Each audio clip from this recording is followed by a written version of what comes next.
Les Sichot Haran, s'il vous plaît, mes amis, s'il y en a. Ah, ils sont là. Ok. On est arrivé à la 104. Alors là, mes amis, ouvrez bien vos oreilles. Il n'y en aura pas beaucoup des Sichot comme ça. Voilà, je vous préviens tout de suite. Je sais pas si je pourrais, je vous dis la vérité. T'as pas eu dans le bon, t'as pas eu dans le bon. Je sais pas si je pourrais. Ah, t'es là. Non, mais par contre, il faut qu'ils arrêtent de poser des questions bidons. Ok. Non, mais il faut leur dire, pour l'instant, on écoute tout, on assimile. Après, une fois qu'on a bien compris, on prend la décision. Ça y est, à chaque fois, ça C'est la chanteuse. Franchement,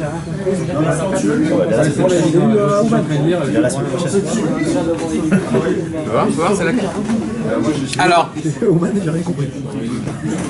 elle est très dure à comprendre, cette sikha-là. Alors, mes amis, il faut que je vous parle attentivement. Bezrat Hashem Yitbarach, avec l'aide de Dieu, avec l'aide de Dieu, Bezrat Hashem, j'ai besoin. Mais mes amis, j'ai besoin de votre aide, votre attention. J'ai besoin de beaucoup de Siyata d'Ishmaïa ce soir pour expliquer cette sikha Bémet. Elle est très difficile. Ça m'a pris du temps à la comprendre. Et comme je vous ai dit, les plus petites, c'est les plus dures. Les plus longues, c'est les plus faciles. Mais si vous avez compris ça, il y aura beaucoup de problèmes dans votre vie spirituelle qui vont s'arrêter, qui vont s'arranger, Bezrat Hashem. Manishma. C'est le vrai contrat. Tov, alors, ce soir, Rabbeinu il va nous dévoiler dans la sikha du Sichot Haran 104, avec l'aide de Dieu, Bezrat Hashem. Il va nous dévoiler. Hein? C'est la combien? 104. Kouf Dalet. Kouf Dalet. Il y a ce qu'on appelle, écoutez bien, hein, mes amis, des fois, il y a une chose comme ça, que le tzaddik, il te crée sur toi d'amach loket. Sur toi. Sur toi. Trop fou. Mata Omer. Hein? Vous comprenez ce que je suis en train de vous dire ou pas? Les mecs, ils font les embrouilles. Alors, je répète et je m'explique. On parle d'un tzaddik. Hein. Ah oui, on parle du tzaddik Béhémet. Rabbeinu. Non, sur moi, sur toi. Il y a des fois, je m'explique, où le tzaddik authentique, il te fait sur toi des marloquettes. Alors, on va d'abord parler en termes simples. Où des fois le tzaddik, il parlait contre toi. Il s'asseyait avec, on va prendre un exemple, Rabbi Nathan et Rabbeinu. Ok? Plusieurs fois, si vous lisez le Yemei Moharanat, Yemei Moharanat c'est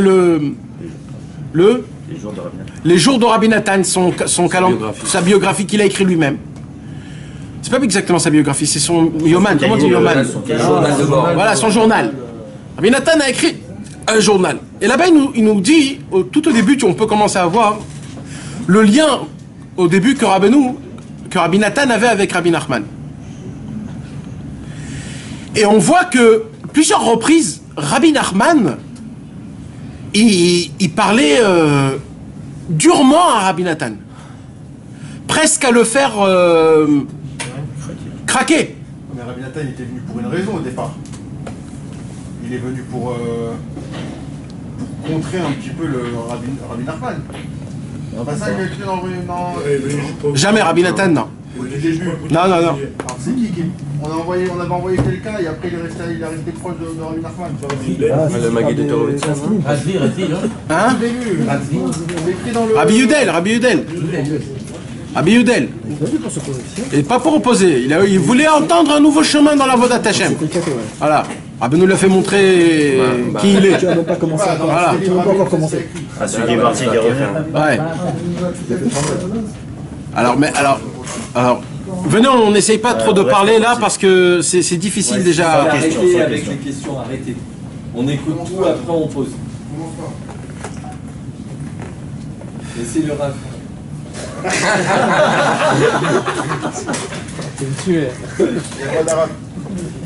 Alors, quand tu lis le journal de Rabbi Nathan, tu dis waouh, c'est quoi ces paroles qui disaient. Je vais donner un exemple. Bidou qu'aujourd'hui j'ai lu ça. Un jour, Rabbi Nathan, c'est une longue histoire, je vais la faire en vite fait. Un jour, Rabbi Nathan, il pouvait pas bouger de la ville de Moïlov, là où son beau-père habitait. Il pouvait pas bouger de là-bas parce que son beau-père devait venir, et lui, il devait le recevoir. Mais son beau-père, il venait pas. Un jour, 2 jours, il était cassé là-bas. Et les journées passées, les mois passés, et Rabbi Nathan n'avait pas vu Rabbeinu pendant 3-4 mois. C'est énorme, mes amis, pour Rabbi Nathan, énorme. Ah ouais. Et Rabbi Nathan, il brûlait, il n'en pouvait plus, il a dit, j'en peux plus. Maintenant, le problème de ça, c'est qu'il n'avait pas aussi d'argent. Il n'avait pas d'argent pour aller prendre un cheval et repartir. C'était pas comme y aller à Yerushalayim. C'était 2-3 jours de voyage, aller-retour. Donc c'était... Il n'en pouvait plus. Un jour, il y a une carrosse qui vient, des copains de Rabbi Nathan, des élèves de Rabbeinu, ils étaient un peu riches. Ah, Rabbi Nathan, comment ça va? Ça va très bien, etc. Vous n'allez pas chez Rabbeinu par hasard? Oui, bien sûr. Oh là là, je viens avec vous. Il dit, mais il n'y a pas de place. Il dit, ben, je vais être en bas, là où on met les valises. Je m'assois derrière. Il dit, mais non, ça peut tomber cassé. Il dit, écoutez les gars, je viens avec vous. Je laisse tomber mon beau-père, tout. D'un coup, son beau-père, il vient. Il dit, ben maintenant, j'ai toutes les raisons pour voyager avec vous. Maintenant, il devait l'attendre, il devait lui parler d'un truc très important. Et il est parti avec eux. Maintenant, il arrive, Rabbi Nathan chez Rabbeinu. Rabbeinu, il était en train de manger. Et d'un coup, il vient voir comme ça Rabbi Nathan. Rabbeinu lève sa tête, il voit Rabbi Nathan qui est venu Bemessirut Nefesh. Rabbi Nathan, c'était un enfant gâté. Hein. Il était très riche, il était très... gâté. Et là, il est venu comme un rat. Pas habillé, pas propre. Il était vraiment venu comme Bemessirut Nefesh. Il vient chez Rabbeinu comme ça, avec une grande... Qu'est-ce qu'il attendait de Rabbeinu? Waouh, Rabbi Nathan. Et là, il regarde Rabbi Nathan, il dit, c'est quoi cette tête-là? Comme ça, il lui dit, c'est quoi cette tête d'amertume que tu as? Et Rabbi Nathan, il a une honte tellement grande, il pouvait plus dire aucun mot, il a dit l'eau. Il a dit non. Il pouvait rien dire d'autre. Il a dit l'eau. Et il a dit, j'ai baissé ma tête, je pouvais plus la lever. Et Rabbeinu, il lui dit, mais c'est quoi cette tête-là? Il était Batzvout. Parce qu'il était Batzvout. Pourquoi il était Batzvout? Parce qu'il voulait voir Rabbeinu, que ça faisait longtemps qu'il n'avait pas vu. Non, mais une fois qu'il y est, il aurait dû être... Alors, qu'est-ce qu'il lui dit, Rabbeinu? Il dit, pourquoi t'es venu chez moi? Demain, je pars, tu sais. Il dit, quoi, demain, tu pars? Je suis venu, je sais pas comment je rentre. Et je suis venu pour toi, et j'ai raté mon beau-père, ma femme qui m'a tué, mon père qui veut plus me parler, ma soeur qui... Tout ça pour je... Il a pas dit tout ça, hein, c'est moi qui vous explique, mais ça veut dire, il s'est dit, quoi? Tu pars demain? Ouais, parce que quand il allait, il restait plusieurs jours. Là. Écoutez, bon, il a dit, au moins, je vais profiter de la nuit. Bémet, la nuit, c'était une très belle nuit avec Rabbeinu. Chaval al-Azman. Rabbi Nathan, il a dit, cette nuit pour moi, c'est de l'or. De l'or. Parce que cette nuit-là, Rabbeinu a demandé à Rabbi Nathan de commencer à préparer le Likutei Moharan pour l'imprimer. Donc il lui a dit, commence à noter les titres de chaque Torah. Et il lui dit, je t'attends, tu termines. Tu commences, tu termines. Pas tu t'arrêtes, dans 2 semaines, je reviens. Toute la nuit, tu vas travailler dessus. Il a travaillé toute la nuit, c'était une nuit pour lui de folie. Le lendemain, il vient pour donner le livre à Rabbeinu. Donc il était fini le livre. Ouais, le livre, oui. Mais il n'était pas prêt pour imprimer. Là, il lui a dit, pour la première fois, commence à le préparer. Il lui donne le livre, Rabbeinu il prend le livre, il prend sa calèche, il trace. Il voit ça, il n'en peut plus. Il n'avait pas d'habit, pas de chapeau, pas rien. C'est à l'époque, c'est pas comme aujourd'hui, mais à l'époque on sortait sans chapeau, sans rien, on sortait pas comme ça. Même les goïms, ils mettaient le chapeau, on sort pas, c'est comme sortir tout nu. Il était au Van, ce moment-là? Non, il était dans une autre ville. Je me rappelle plus c'était laquelle ville. Qu'est-ce qu'il fait Rabbi Nathan? Il sort, écoutez bien, Rabbeinu est en calèche à fond, il dit à y aller à fond.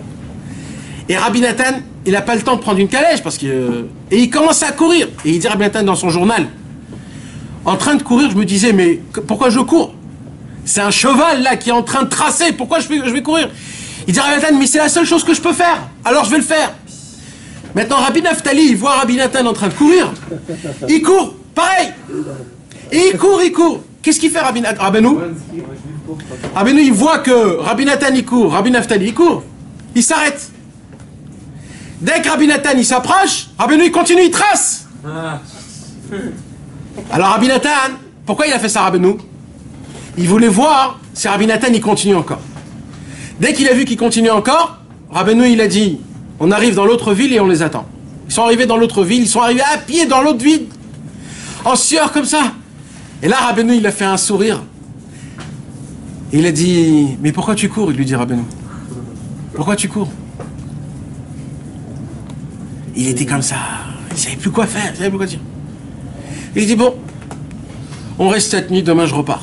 Il lui fait le même...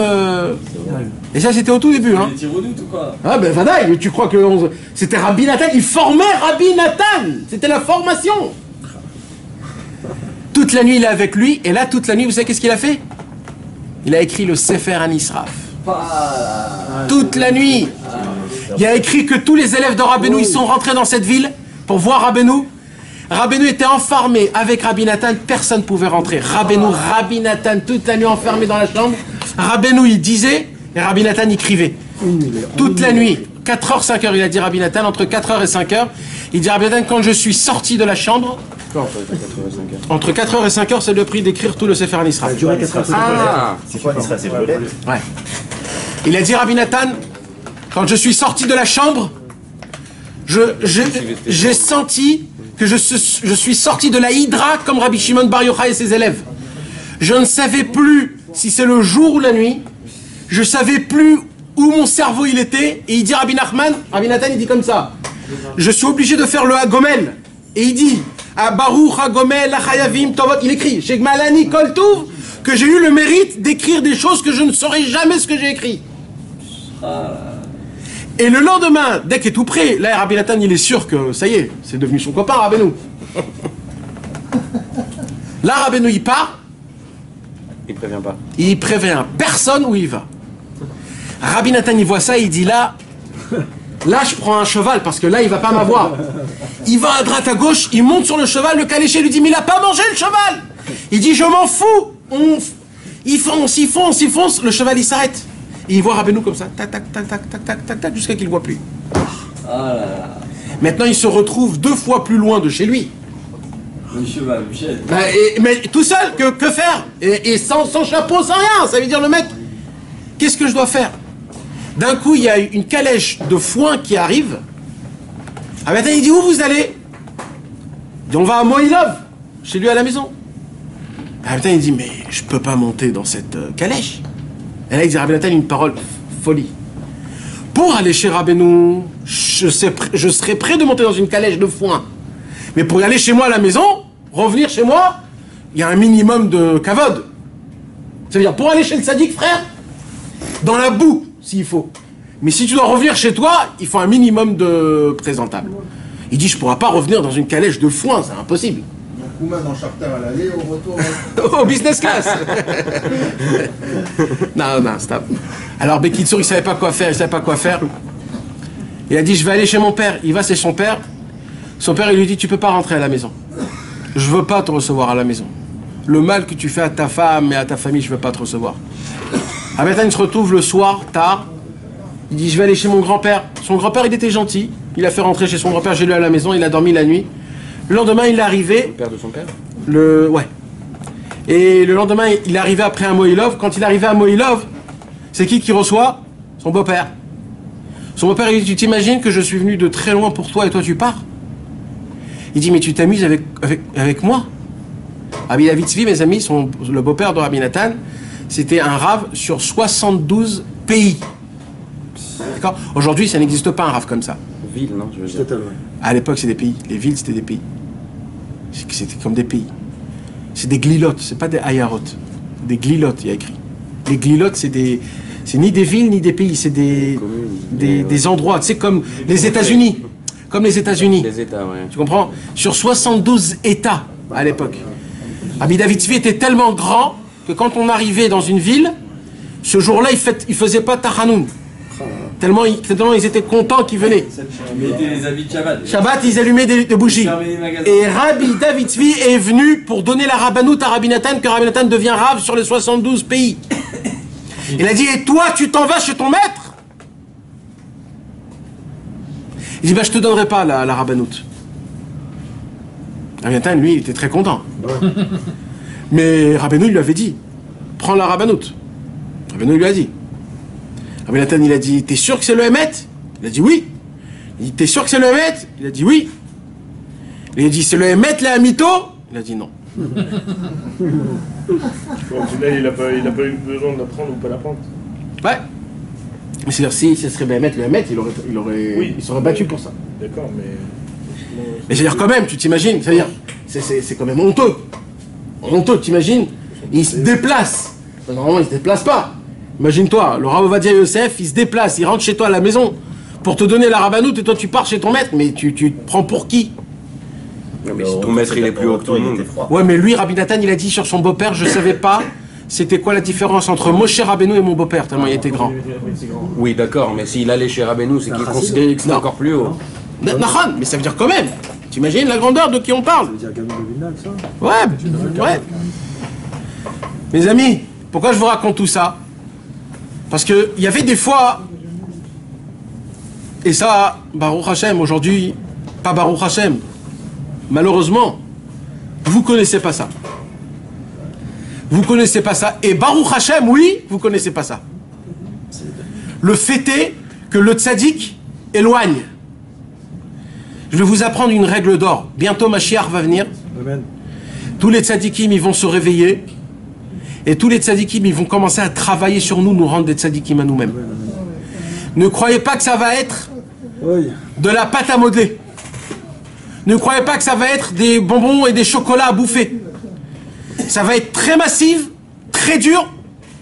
Et si on ne sera pas fort, on va être les derniers à faire teshuva. Alors ce soir, je vais vous apprendre les halachot du Mashiach. Comment faire teshuva quand le Mashiach viendra, les gars. Ouais. Mes amis, bémet, hein. Celui qui veut, il prend. Celui qui veut pas, c'est son problème. Il faut qu'il soit là, quoi. Il est là. Quand le Mashiach viendra... Les signes. Non, tu vas attendre. Appelle secours, les signes.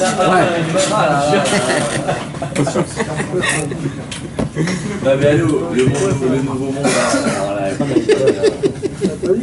plus que la bombe atomique. Je peux pas le barrer, gars. Mes amis, Il est infatigable, ce gars. je vais vous apprendre quelque chose, pas moi, Chas v'Shalom, moi je suis rien du tout. Je parle ce qu'il y a écrit dans les livres. Il y a écrit comme ça, et c'est toute notre sira qu'on va étudier. Quand le Mashiach viendra, Bezrat Hashem, les tzadikim ils vont commencer à nous éduquer. Vous savez comment ils vont nous éduquer? Ils vont d'abord nous éloigner. Ils vont nous éloigner. Nous éloigner de eux. Ah, deux. Ouais. Ils vont te jeter. Ils vont nous tester. Vous allez dire, mais qu'est-ce que t'as, toi? Mais qu'est-ce que tu viens ici? Mais tu nous appartiens pas, toi. Et vous voulez que je vous dise un peu plus que ça? Si c'est pas pour Mashiach, ça sera pour 120 ans. Parce que dans 120 ans, ça va que c'est exactement les mêmes choses qui vont se passer. Ne croyez pas que Rabbeinu, il va vous attraper avec les grands bras ouverts. Rabbeinu, il veut voir si vraiment, on est vraiment avec lui. Pareil pour Moshe Rabbeinu, pareil pour Rabbi Shimon Bar Yochai, pareil pour le Harizal, pareil pour tous les autres. quand on va monter en haut, ou alors quand Mashiach viendra, le travail du tzaddik authentique, mes amis, c'est de commencer, et je vais vous expliquer pourquoi. D'abord, je vais vous expliquer comment ça fonctionne. La première chose, c'est qu'on va commencer à faire de la marloquette contre nous. T'imagines de quoi je te parle? La marloquette. On est prêt ici de tenir la marloquette contre Rabbeinu? Oui. Que Rabbeinu nous fasse à nous de la marloquette? Qui est prêt? Si tu veux te rapprocher, t'es obligé. Mais t'imagines de quoi je te parle? Il y a assez pyramidone sur ça. Elle vient de Rabbeinu, la marloquette. Ah là là, non, c'est pyramidone. J'ai vu que la Moi j'aurais dit dans l'autre sens. Dans l'autre sens j'aurais dit. Quoi? Pour Rabbeinu, qu'on fait de la marloquette, mais toi tu vas dans le Rabbeinu. C'est pas de marloquette. Ah c'est quoi? Contre toi. Ouais, c'est Il va parler avec 2 élèves contre toi. Il va dire à deux de ses élèves, éloigne Moshe Maxime. Razvé Shalom. Non mais imagine-toi. T'imagines ça? C'est comme ça, hein? Pour le faire bien. Mes amis. Ouais. Vous éloignez. Il va faire du traloued. Comment essayer de enlever l'importance que tu as envers lui. Et ça tu veux dire dans la vie jusqu'à 50 ans? Laisse, non. D'abord viens, on parle comme si qu'il était vivant. D'accord? Juste pour que tu comprennes le contexte. C'est pour ça que je dis ça, c'est vous arrivez là. Ouais. Du tzaddik. Et de nous. Rabbeinu et ses élèves. Est-ce qu'il a vécu qui a la dame? L'athlète. D'abord, il faut comprendre sur Rabbeinu, après on va l'expliquer. Donc Rabbeinu, il faisait ça avec ses élèves. Rabbeinu, il testait ses élèves pour voir jusqu'à où ils sont attachés à lui. Si c'est vraiment un attachement ou c'est stam, tu apprécies. C'est sympathique chez eux. Parce que Rabbeinu, il va tout faire pour sauver son âme. Alors il dit Rabbeinu, je suis prêt à m'engager, mamache, mais pour ça j'ai besoin que lui aussi il s'engage, pour que ça fonctionne. Pas parce que j'ai besoin que ça fonctionne. Alors il dit Rabbi Nachman, la seule possibilité, c'est de commencer à nous créer une marloquette contre nous. Et c'est ça ce qui se passait à l'époque de Rabbi Nachman. Pareil avec Rabbi Nathan. Imaginez-vous maintenant, Béhémet, imaginez-vous, d'un coup il y a Rabbi Nachman. Il vient. Imaginez-vous, qu'est-ce qui se passe d'un coup? Quelqu'un peut me dire? Tu te lèves de cette chaise déjà. Non, pas il rentre ici. Il vient, on dit il est à Yerushalayim. Qu'est-ce qui se passe? On y va tous. On y va tous. Quand tu arrives là-bas, qu'est-ce qui se passe? Il y a du monde. Alors, tu crois que quoi? La queue comme tout le monde. Non, je sais pas si tu rentres, mais tu vas. Non, mais c'est pas ça la question. C'est que dans tous les cas, il y aura des gens autour de lui. Ah ouais, c'est sûr. Comment on appelle ça? Des videurs. Parce que toujours à côté de la Gdoucha, il y a des videurs. Il y aura des gens qui vont dire, toi qui tu es, toi dégage. On est des VIP là. Et d'un... Hein? C'est pas sûr. On a la table. À Rosh Hashanah, il y a déjà ça qui est là maintenant. Non, au contraire. Ils font passer. Ils font passer pour que chacun ait mérite de... Mais ça sera pas aussi... C'est déjà compliqué. Hein. Ça va pas être pachout, ça va pas être aussi simple que ça. Quand Mashiach viendra, par contre. Mashiach viendra. Ce sera pas que les Bressels qui vont venir. Mashiach, ce sera tout le Ham Israël. Tu t'imagines un petit peu la queue qu'il faudra pour arriver au Mashiach et pour que le Mashiach il ait une attention à toi? Mais il aura pas l'attention à toi. Pourquoi tu veux qu'il ait une attention à toi plus qu'un autre? Il aura pas le temps pour toi. Il faut que tu montres au Mashiach que Mashiach, t'es obligé de m'attraper, de me parler, de me voir, de faire attention à moi. T'es obligé. Tu peux pas me baser là. Je suis une mèche. Exact. Pourquoi? Parce que ça, le Mashiach aussi il dit, si c'est un mec qui vient juste comme ça pour recevoir un truc, alors ok. Il y aura encore des efforts pendant Mashiach. Eh oui. Je sais là. Ouais, je sais, je suis une mèche bien tachée, il n'y a pas de problème. Ça marche. Je suis pourri, vas-y, tu vas faire un bénéfice avec moi. On a dit, on parle pas, on a dit.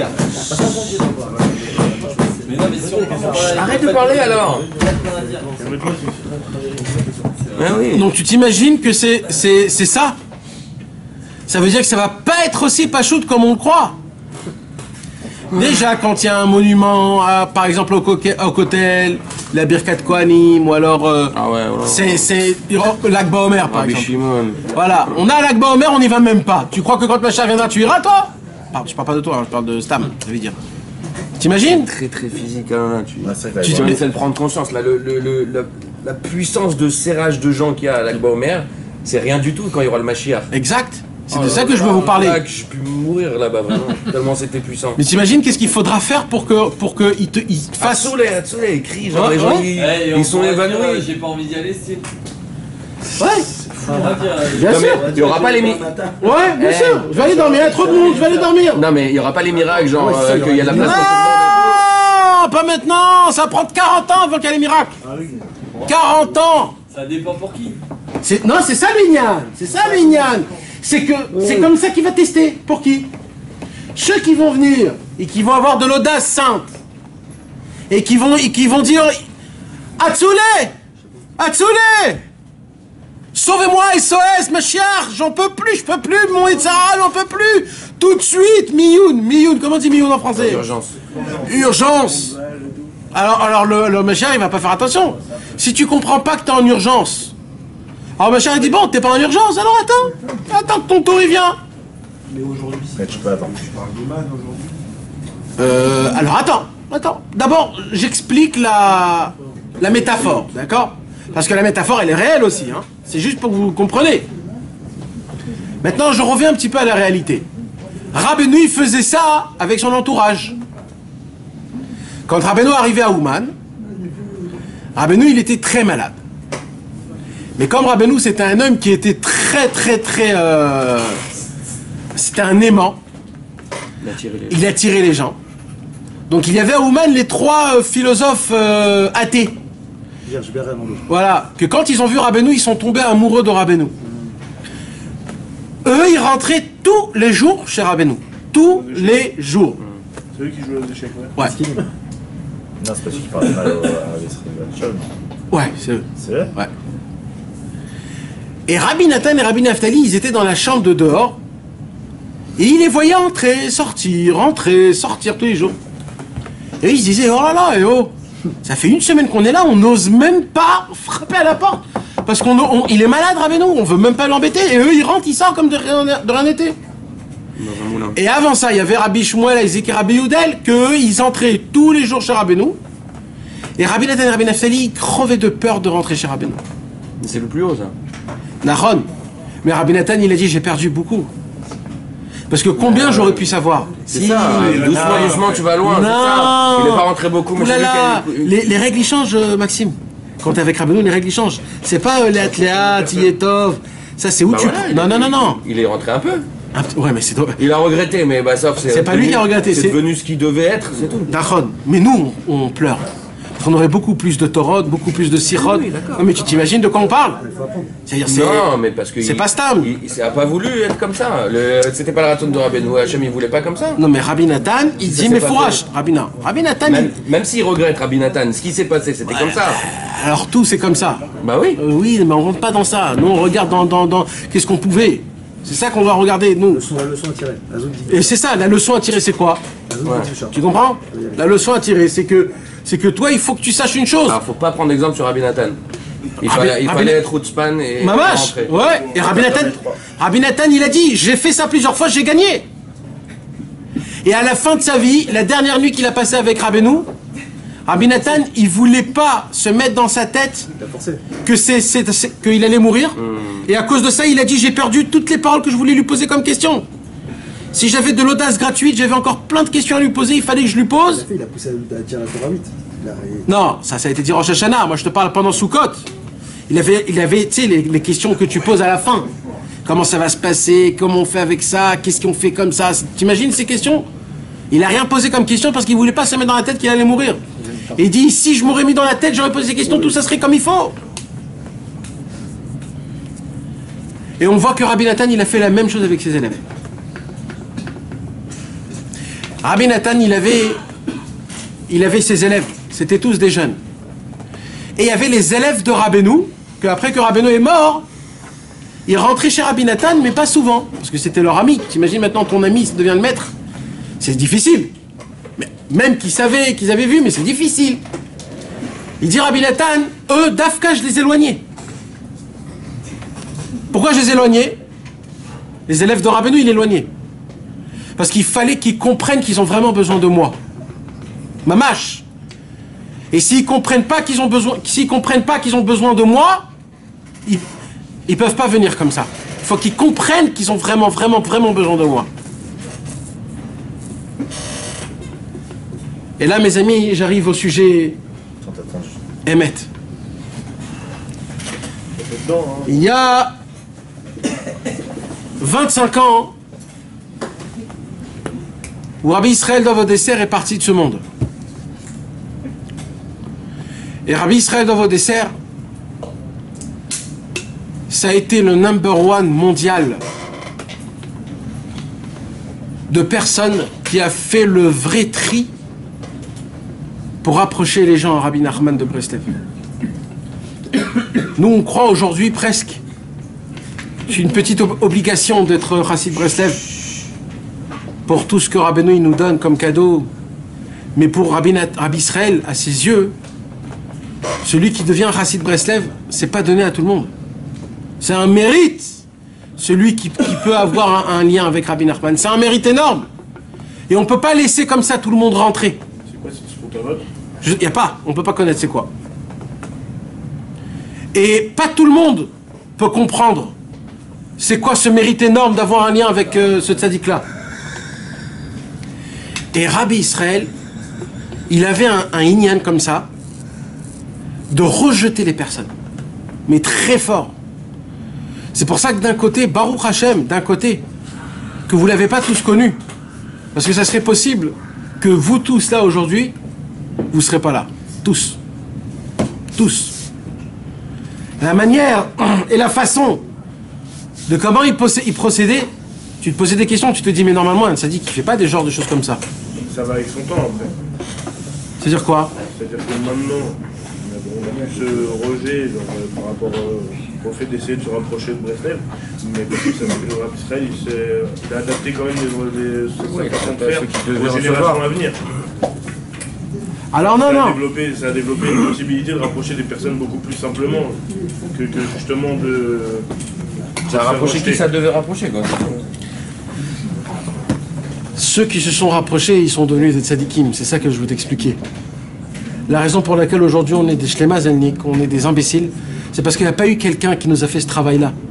Alors on croit qu'on est peinard, on vient en short, tout est comme il faut, comment ça va, je suis chez Rabbeinu, etc. Il n'y a pas eu quelqu'un qui t'a dit mais tu te prends pour qui, toi, dégage. Et que toi tu prends cette boucha, tu dis allez vas-y j'y vais encore une fois. Il te forme, il te renvoie, tu reviens. Il te renvoie, tu reviens. Et tu viens et tu... Rabbeinu lui-même il peut te le faire, ça. Il le fait, c'est pas pareil. Ah mais nous alors nous c'est du mytho alors Quand t'as quelqu'un Mais dans les Aliotes et dans les Yeridotes, tu le ressens ça. Nous on avait et les aliotes et les héridotes et ça. Mais nous c'est du mytho alors ce qu'il nous fait. Ben vadaï. Et tu sais, Mais du mytho, il nous a allégé le Mais travail. attends, on va parler de ça aussi. ça savait que c'était un Ça va, c'est le petit Renault entre guillemets, que Ça va, c'était c'est le feu. Oui et non, oui et non. Justement, c'est exactement ce qu'il dit. C'est pas autre Parce que je te promets que si moi maintenant je te le fais en sachant tout ça, je te le fais là maintenant, les allumettes qu'il faut. C'est qui fait le tri. tu vas avoir une boucha, tu vas partir. Alors, en sachant. Est-ce que derrière entre vous, vous disiez genre Oh, t'inquiète pas, bien sûr, ouais. Vous Mais, vous renforciez derrière entre vous. Attends. oui, mais tu t'imagines Non, après de revoir sa face. Mais il y en a qui sont partis justement Ouais, après, ils sont partis, revenus, ils ont eu très vu, honte. Combien Ils ont autre chose. Combien il y en a qui sont partis? Ouais. Combien? Ah, parti. Combien? Il y a eu plus de partis que de reçus. Ils ont abandonné. Ben vadaï. Oh là là. Il y en a qui ont dit il est fou ce mec. Tu viens chez Rabbi Israël, toi t'es tout gentil, tout sympathique, Rabbi Israël il te regarde, il dit mais qui rentra? T'as ganav tali kesef. Ganav tali 100,000 shekel. Ou ganav, il appelle tout le monde. Où c'est chez ganav oti? Et toi, mais tu dis mais qu'est-ce qu'il veut celui-là? Alors tu peux sortir et dire bah oui il est fou. Mais ouais, il est fou, il me prend pour quelqu'un d'autre. Il est fou. C'était mon frère, en fait. Que personne ne lui parle. Ouais. T'imagines ça? Ça veut dire qu'il faut une vraie annulation pour comprendre que tu dois Ah. revenir. Il m'a dit je veux des trucs. Ah, tu comprends ça? Non mais attention, parce que ça dépasse ça dépasse le fait que ce qu'elle peut recevoir la personne. Que tu m'accuses de quelque chose que Béhémet j'ai pas fait. Qu'est-ce que tu veux que je fasse? Maintenant, il a déjà des problèmes. Aïe, aïe, aïe, maintenant. Qu'est-ce que tu veux que je te dise? Ah oui, c'est vrai, je t'ai volé 100 000. S'il le dit, c'est vrai. Nahon. S'il le dit, c'est que c'est vrai. Ah, il le disait pour genre pour substituer à autre chose. Ah, c'est que C'est un remèze. Regarde, je vais t'expliquer un truc. Parce que comment tu. Il y a un Likouta à la en vouloir à quelqu'un. Alors, je t'explique. Qui On en a parlé déjà. reçoit pas On en a parlé déjà. Il y a un Likouta à la Chot dans Ilchot Gneva Ugzela. Il faut que vous l'étudiez celle-là. Ça, je vous ai déjà dit. Un vrai qui veut devenir un vrai Breslev, il faut qu'il étudie ces halachot-là et que je lui raconte des histoires sur Rabbi Israël par rapport à ça pour comprendre comment on se rapproche vraiment de Rabbi Nachman. Il faut que tu saches quelque chose. Avec toute l'accumulation que tu es venu dans ce monde-ci, de tous les Gilgoulim que tu as eu auparavant, que tu en as eu des dizaines, je te parle à toi, mais c'est moi, c'est nous tous. On est tous venus des dizaines et des cinquantièmes fois d'eux. On a accumulé une dette énorme envers Hachem Yitbarach. Une dette énorme. Maintenant, cette dette, il y a écrit, il faut donner tout son argent au tzaddik, et le tzaddik en haut, il te fait le pidyon à kolel, et c'est fini. Le problème, il dit Rabbeinu, mais fourrage, dans le Likutei Moharan, il dit, mais fourrage. Tout le problème, c'est qu'on ne sait pas combien il faut donner au pidyon. On donne tout. Tu donnes tout, toi? Alors, comment on fait? Donc on lui doit tous. Alors, on avait un mérite de Rabbi Israël. Rabbi Israël, il demandait des sommes très médouillettes, hein. Chiffre exact. 179 000 francs, il a demandé à quelqu'un. À quelqu'un d'autre, il a demandé 78 000 shekels. À quelqu'un, il a demandé 3 000. C'est tout, que 3 000 shekels. C'est bon. Ouais. Mais c'est bon. À quelqu'un. Et tu sais quoi? Il y avait des gens qui venaient chez Rabbi Israël, ils disaient Rabbi Israël, botak shiftov, ani lo chayav lecha kesef. Ça, ils disaient, ah ok. Top. Et avec l'argent, il achetait des livres et il distribuait. Non, avec l'argent, il a créé le Keren. Ouais. Quand il est mort, il a laissé 1 200 000 shekels. C'est comme ça qu'il a créé le Keren de Rabbi Israël. Quoi, avant qu'il Il y avait soit pas de mort, il Keren. n'y avait pas de Non, c'est- non. de des livres. Si, il donnait au Moshe Hanachal, à tout le monde, il donnait, et il y avait les livres qu'il avait imprimés lui-même. Le Kitvé Rabbi Nachman, le Sipurei Maasiot, il avait imprimé des livres lui-même. Non, tu dis que ces sommes qu'il demandait, c'était pour le taquet plus. C'était le pidyon à Kolel de tous tes Gilgoulim, de tout ce que tu avais fait, tu repartais à zéro. C'est un rêve en fait. Toi, tu l'as fait celui-là? Moi non. C'est un rêve en Mais moi, il m'a fait quelque chose d'autre. Mais il m'a pas demandé d'argent, j'étais petit. Alors raconte. Ah, genre c'est perso ou tu peux raconter? Non, c'est pas la peine. Bah, raconte. C'est renforcement. T'as fait ça, ça répare aussi. Hein? Elle fait ça de libre maintenant. Une sorte de réparation. Oui, Vadaï. C'est le même cher. Parce que chez Ravé qui devait donner de ses Quoi? il a pris il a pris la somme. Parce que Shalom, le maximum d'attaque qui a demandé. C'est ça son maximum qui a demandé. Non, il a demandé 2 millions à quelqu'un.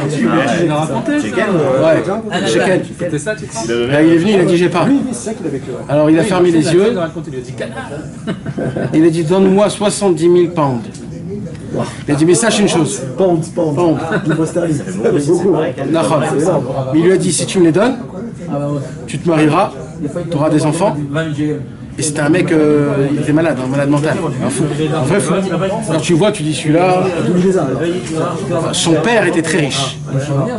Rabbi Israël n'était pas fou aussi. Il savait à qui demander, comment demander. À chacun qu'il a demandé, ils avaient tous. Voilà.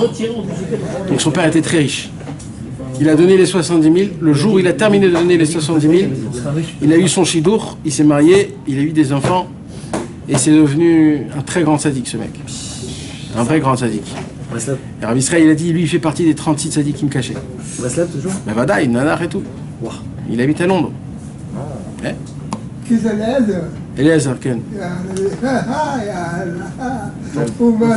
Ça aussi atteindre l'importance d'acheter les livres. C'est un meilleur moyen.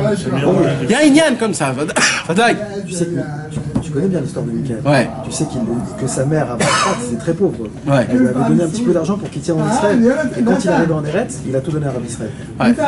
Tu savais ça? Mais de pas, à part ça, C'est comme ça que ça commençait. à part ça, Michael, il donnait des cours de Gemara à Julien Lacroix. Et on lui a donné un peu d'argent comme ça. Et il avait accumulé un peu d'argent.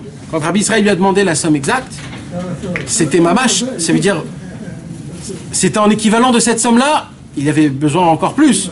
Mais ça veut dire, il avait une somme quand même, tu comprends? Et son histoire, il faudrait un jour la raconter, parce que tu vois le roi HaKodesh de Rabbi Israël, que personne au monde, il peut parler pareil. C'est de la folie, c'est-à-dire c'est de la folie comment il connaissait tout, Rabbi Israël, tout, il connaissait, c'est de la folie. Du vrai roi HaKodesh. Un jour, il lui a dit, parce qu'il lui donnait en fur et à mesure. Ouais. Et Michael lui-même, il avait oublié la somme. Non, il a eu un impayé. Il l'a raconté lui-même. Il a eu un impayé. Il y a quelqu'un qui devait lui payer une somme. Voilà. Et il lui a pas payé la somme. Alors il est venu, il est rentré dans la pièce et avant qu'il parle, Rabbi Israël a dit non, c'est pas cette somme-là, c'est cette somme-là que j'ai. Exact. Exact. Ça veut dire qu'il connaissait tout. Quand Rabbi Israël s'est assis sur son lit, quand il était jeune, il a dit ouh, ce lit il est pas bon. Alors Rabbi Israël, Michael, il comprend pas. Il dit ce lit il est pas bon. Il dit, je veux pas que tu sois dans ce lit-là, il est pas bon. Il venait à peine de se marier. Les Sheva Brachot, c'était. Pas bon ce lit, pas bon. Et ça a pris du temps pour Michael pour avoir des enfants. Jusqu'à qu'il a changé ce lit. Dès qu'il a changé, il a eu des enfants. Un des Chavirim, ouais. Celui qui est chez l'Artibour. Ouais, il a dit tu es complètement naquis après. Non, c'est pas la peine. Non, si, ça pourrait renforcer, j'aurais raconté. Il n'y a rien de spécial, mais il n'y a rien de spécial. Mais Kitsour. Il est français. Il fait des cours sur la famille. Ouais. Alors maintenant, c'est quoi ce qui se passe? C'est que Rabbi Israël, il faisait ce genre de personne. Maintenant, tu veux recevoir le tikkun, tu l'as. Tu veux pas, il te force pas. Tu veux, tu prends. Tu veux pas, malasot. Maintenant, Rabbi Israël, il faisait pas ça tout de suite. Non, mais tu m'as pas répondu. Attends, quoi? 100 000. Bah, si tu dis tu me dois 100 000. Ah, non, pose ta question, c'est important qu'ils comprennent. Pose la question. Bah, 6 mois, on m'avait dit tu me dois 100 000 shekels. Ouais. Naïvement, j'aurais dit bah non. Je te promets, je te les dois pas. Non, si tu me dis c'est un tikkun, c'est pour acheter ton âme et tout, ok. Après, ça c'est. Alors, je te pose la question. Non, mais logiquement, sans Emouna.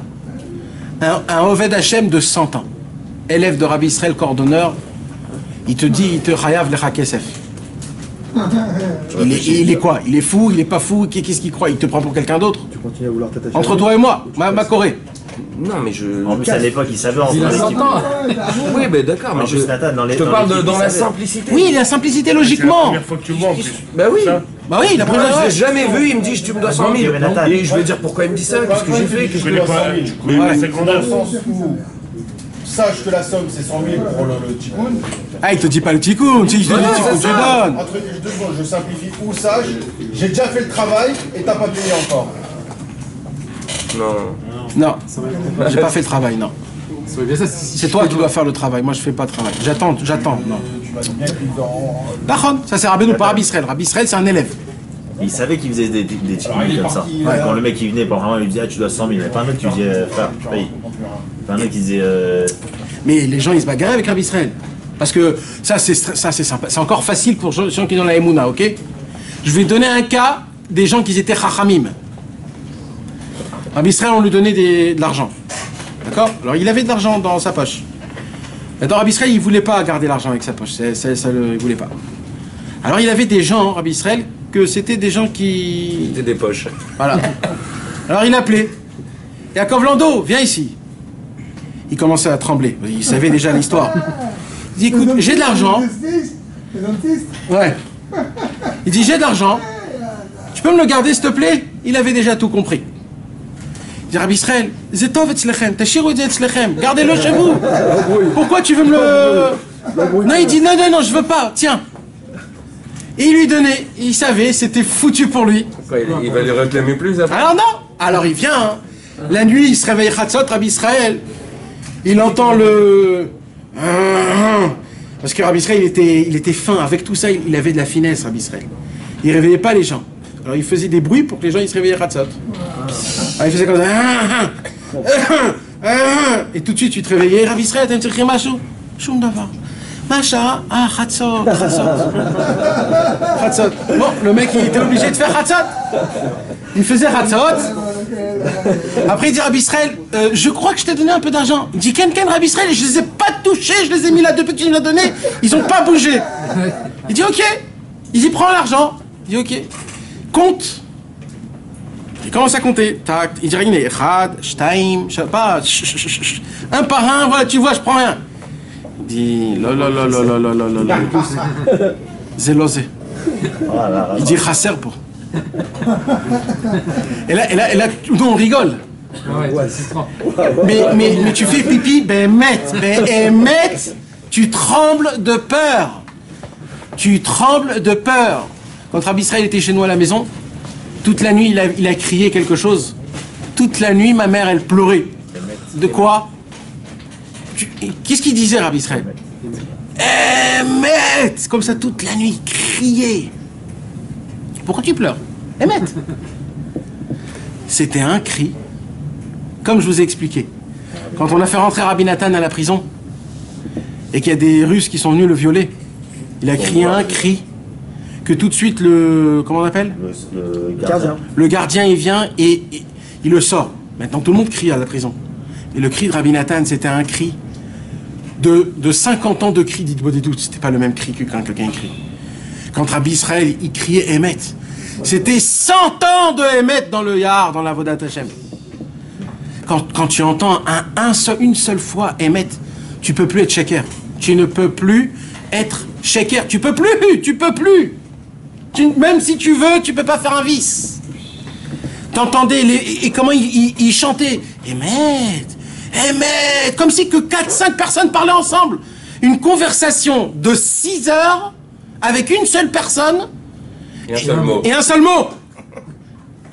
On peut pas comprendre, je peux pas vous expliquer c'est quoi ça. Quand tu vois ça, c'est pour ça que les gens disent oui, mais il fallait le voir au lieu que vous parlez. Il fallait le voir, c'est quoi? On voit le Emet. Comment c'est quoi le Emet? Alors quand Rabbi Israël il vient, il dit Chasser pour Kesef. Mais tout de suite il dit Ken Rabbi Israël. Kama Chasser, Tagidouli. Et tu crois que ça s'arrêtait là? Atayoda, Atala Karta. Vas-y, c'est ton travail maintenant. C'est toi qui as pris, c'est toi qui rends. En vrai, c'était plus dur que combien? Mais c'est ça le ripouz, Rabbi Israël, il nous a pas. Il y a des gens qui croient, ouais, rapprocher là à Breslev, c'est un Breslev, il est rapproché. Ah ouais, comme ça, nous on nous a rapprochés à la dure, nous. Nous on nous a maté, frappé, pour nous c'était si tu veux vraiment être à Breslev el Chassid, alors oui, sinon dégage. C'est pas, ouais, on est en truc, etc. C'était du Emet. Emet Sroufa. C'est pour ça que tu dis tant mieux maintenant qu'on vit dans cette génération. D'une certaine façon. Nous on est en détente. Mais malheureusement, moi, que j'ai connu Rabbi Israël, je suis obligé de vous tenir au courant de ça. Ouais, mais nous ça nous fait sourire. C'est ça le problème. C'est qu'il y a déjà ça, parce que Rabbi Nachman il a dit que quoi qu'il arrive, ses enseignements il serait dans le monde et qu'il y aura un successeur à chaque fois. Il y aurait tout le temps une sorte de Mashiach avec Rabbi Israël. Non, il a pas dit ça, Jérém. Maintenant, mère. Il a pas dit ça, Rabbeinu. Mais il a dit le Mashiach, ce serait mes enseignements. Oui, ça veut dire mon feu boulre, c'est la venue du Mashiach. Il a forcément laissé quelqu'un qui va l'expliquer. Non. Qui va transmettre ce feu. Non, c'est le Vaudor, ça. Ça, c'est le Vaudor. De croire qu'il laisse quelqu'un. De croire qu'à quelqu'un, c'est le Vaudor. Des élèves qui transmettent. C'est dommage, j'ai pas emmené ça. Ils ont découvert une nouvelle lettre de Rabbi Shimshon Barsky il y a 2 semaines. Ils l'ont imprimé dans un Choveret. Mais le Mashiach, ça va être son travail, ça. Rabbi Shimshon Barsky, c'est le petit-fils de Rabbi Nachman. Il a une nouvelle lettre qui a été cachée jusqu'à maintenant. Et là-bas, il a écrit un truc. Mais c'est ça, c'est ce que je me disais l'autre fois. Ils doivent retrouver encore des trucs. Ouais. Mais c'est de la folie ce qu'il a écrit là-bas. Il a écrit quoi? C'est de la folie. Allez. Mais de la folie, je peux pas. Je suis obligé de vous la lire. Je veux pas vous casser, vous déformer, ouais. Blineder, ouais, Blineder, je vous amène ça. Non, je veux pas gâcher. Non, juste le sujet, le titre. Le titre, c'est sur les comment rapprocher les gens à Rabbeinu. C'est de la folie, ça veut dire, il dit là-bas comme quoi il faut pas prendre de hitmanout, de pas prendre de grandeur. Parce qu'ils ont voulu inviter Rabbi Shimshon Barsky en Pologne, parce qu'en Pologne, il n'y avait pas de Breslev. Et d'un coup, il y a eu Rabbi Yitzhak Breiter qui est devenu Breslev, mais il n'y avait pas d'autres Breslev. Donc Rabbi Yitzhak Breiter, il a dit, on vous invite, Rabbi Shimshon, venez, comme Rav, parce que Rabbi Yitzhak Breiter c'était un chassid, donc chez eux c'est les Admourim, c'est... Alors il a dit, on vous invite, Rabbi Shimshon, venez, apprends-nous. Et Rabbi Shimshon, il dit, il écrit à un autre mec, il dit, mais qu'est-ce qu'il veut ce Yitzhak Breiter là? Il dit même pas Rabbi. Il dit, mais qu'est-ce qu'il veut? Il veut me rendre quoi? Un Admour, il veut me rendre... Mais il m'appelle, il croit que quoi? Que chez nous c'est comme ça? Mais il n'y a pas de chez nous toutes ces choses-là. Qu'est-ce qu'il veut de moi? Pourquoi il me fait du mal? Pourquoi il veut m'emmener? C'est de la folie, c'est de la folie. Ça a fait beaucoup de bruit à Ouman à chaque fois, tout le monde parlait de cette lettre. C'est énorme, c'est énorme, énorme, énorme. On voit comment c'est... Rabbi Yitzhak Breiter en Pologne. Celui qui avait reçu le pétard mais qui n'avait pas diffusé. Exact. Oui, j'aime. Monsieur, on est d'accord que le Mashiach, ça va être son travail également. Quoi? Le Mashiach, ça va être son travail également. Ça. Son travail, c'est quel travail? Le fait de rapprocher justement de la même manière. Vers Rabbeinu. Vers Rabbeinu, bien évidemment, à travers ça, parce que Rabbeinu a dit ses enseignements, c'est le Mashiach. Alors okay. On dit que maintenant on est dans les temps où le Mashiach est déjà dans le monde. Peut-être. Il y a beaucoup de personnes qui le disent, beaucoup de rabbins. Ok. Ça veut dire que logiquement, on a une personne comme ça qui pourrait tout simplement nous rapprocher actuellement. Pas une. Pas forcément une. Non. Ouais, mais c'est Vayamin ou Bachem ou Bémoshe Abdou. Il y a oui. toujours une tête, un roche. Le roche, c'est le Rabbeinu. C'est Rabbeinu. C'est ce que je suis en train de te dire. Voilà, c'est Rabbeinu. Est-ce qu'il descend pas à travers justement? Non, non. Il fait pas de Gilgoulim, Rabbeinu? Non. Rabbeinu, il a ses élèves. J'ai fini, ça y est. Rabbeinu, il a ses élèves et ça fonctionne par ses élèves. Ce travail se fait par ses élèves. On avait Baruch Hashem Rabbi Israël et aujourd'hui je ne sais pas si on a quelqu'un. Rabbi Israël il a fait ce travail mieux que tout le monde. Et Rabbi Israël il n'avait pas un successeur? Non. Mais parce qu'il faut que ce soit de pire en pire, quoi, c'est tout. C'est-à-dire quoi de pire en pire? Bah, qu'il n'y ait plus personne, mamache. Qu'il n'y ait plus que des gens simples qui lisent des télim, comme il dit. Des mèches. Voilà. Des mèches. Voilà, des mèches. Pour la menorah. Que des mèches pour la menorah. Mais il faut que ça vienne vite parce que sinon ça va faire un vrai balagan. C'est pas une mèche, ça va faire une explosion, ça va faire brûler tout le candal. Ok, mais c'est ce qu'il a fait, ça va Israël, il a fait un noyau de chacun, il a pris de... Oui. Et chacun reçoit un peu de... Oui, Nahon, mais maintenant t'imagines... Non mais attends, un noyau, à chaque fois qu'on te... T'imagines que maintenant parce que Rabbi Israël il a donné le 100% de Rabbeinu. Toi il faut que tu donnes le 100% de Rabbi Israël. Si Rabbi Shalom tu l'expliques ou quelque chose comme ça. Pas connu. Alors c'est pour ça qu'il faut chercher ses élèves après ses élèves. Mais quand tu demandes c'est qui, tu dis on donne pas de nom. Mais il faut chercher, Mais quoi, ils sont pas sur internet. Il faut chercher. Ils sont pas dans Facebook. Mais je sais pas moi. Non, personne l'a vu. Une seule personne l'a vu. Alors c'est qui le mec? Une seule personne l'a vu. Quoi, une seule personne est pas chère? Le Megillat Starim. Ah. On sait qui c'est cette personne? Bah si. Bah, si on sait qu'il y a une personne qui l'a vu. Il m'a dit qu'il a déjà vu.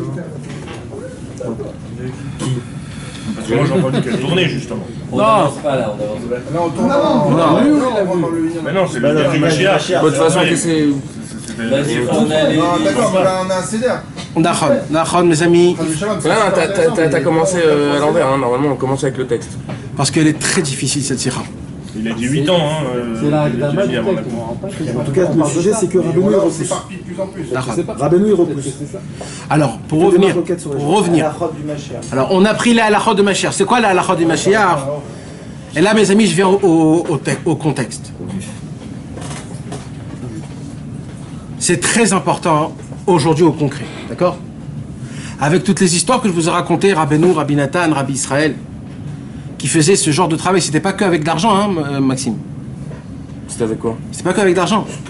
C'était des fois, c'était avec des insultes et des cris. Et oui. Des fois, c'était très très grave. C'était très très grave. Combien de gens ils sont partis? Alors maintenant, on est obligé de quoi? De dire qu'aujourd'hui, ça existe aussi. Aujourd'hui, ça existe aussi, mes amis. Vous savez comment? Quand des fois, vous voyez des Breslev qui ne se conduisent pas comme il faut. Alors vous dites, ah, c'est ça les Breslev. Eh bien, c'est pas la peine alors. Laissez-moi tranquille. Ils sont là, ouais, t'as vu, ils sautent tous dans la rue, ils sont toujours joyeux, va savoir, ils sont sales. Des trucs comme ça. Ou alors, la difficulté d'ouvrir des livres. Des fois, t'as pas du tout envie d'ouvrir des livres. Vous croyez que c'est vous qui n'avez pas envie d'ouvrir les livres? Eh bien, je vais vous apprendre c'est qui n'a pas envie d'ouvrir les livres. C'est le livre lui-même qui ne veut pas que vous l'ouvrez. Parce que le livre, exactement, Il dit Rabbeinu, c'est lourd et c'est dur. Rien que la kricha, comme on dit. La couverture, elle est énormément lourde. C'est Rabbeinu lui-même qui te met une lourdeur. C'est lui qui te repousse. Bien sûr, pourquoi? Justement pour que tu pousses encore plus. Pas pour que tu dises, ah, si c'est ça, bah j'ai pas envie. Vous imaginez comment c'est aussi facile de lire tous les livres du monde? On te donne 2-3 livres de Rabbi Nachman de Breslev, on te promet que dans ces livres-là, si vous les lisez, votre vie va changer. On vous le promet. Pas on vous le promet, on vous le tamponne. Si vous terminez le Likutei Tfilot, mes amis, je vous jure que vous n'allez plus être les mêmes. Plus les mêmes. Vous avez une autre neshama, un autre corps, une autre vocation, un autre cerveau, des autres yeux, tout. Si vous terminez le Kitvé, mes amis, vous êtes des tzadikim. Même si vous continuez à faire des péchés, vous êtes des tzadikim, vous n'êtes plus les mêmes mecs. C'est écrit, c'est tamponné. Vous ne pourrez plus fauter comme auparavant. C'est prouvé. Et avec tout ça, il y a de la poussière sur ce livre. C'est-à-dire que plus on a de Vénia, plus on a un trou de se rapprocher. Exact. Rabbeinu, il dit, pourquoi l'empêchement, il est là? Justement parce que tu n'as pas assez de volonté. Ouais, alors on te dit, parce qu'elle est précieuse et tu n'as pas assez de volonté pour la chose. Alors il dit, puis pour que tu puisses apprécier la chose et que tu puisses bien l'accumuler, la mériter, je vais te faire une barrière. Tu vas voir comment ça va être difficile. Le Tikkun HaKlali, mes amis, 10 psaumes. Un homme qui s'habitue à lire, il le fait en 7 minutes. C'est long, 7 minutes? C'est pas long. Rabbi Nachman, il dit, celui qui lit le Tikkun HaKlali tous les jours, il rentre dans la catégorie de Shmirat HaBrit.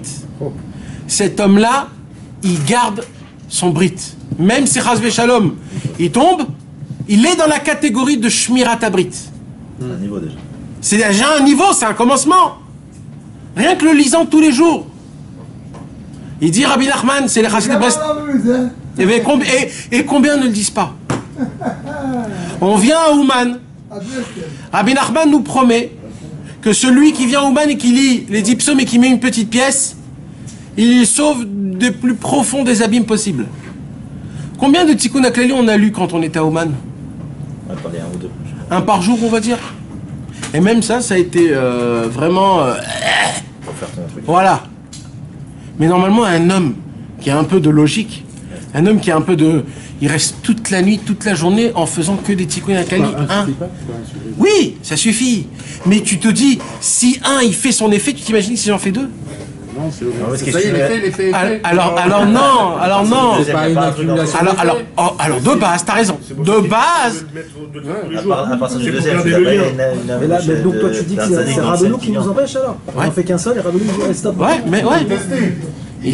Mais pourquoi des fois c'est dur de rester au Tsioun de Rabbeinu? Des fois t'as envie de partir en courant, des fois. Tu te sens... Ouais, tu veux rentrer vite dans ta chambre. Il y a des fois ça.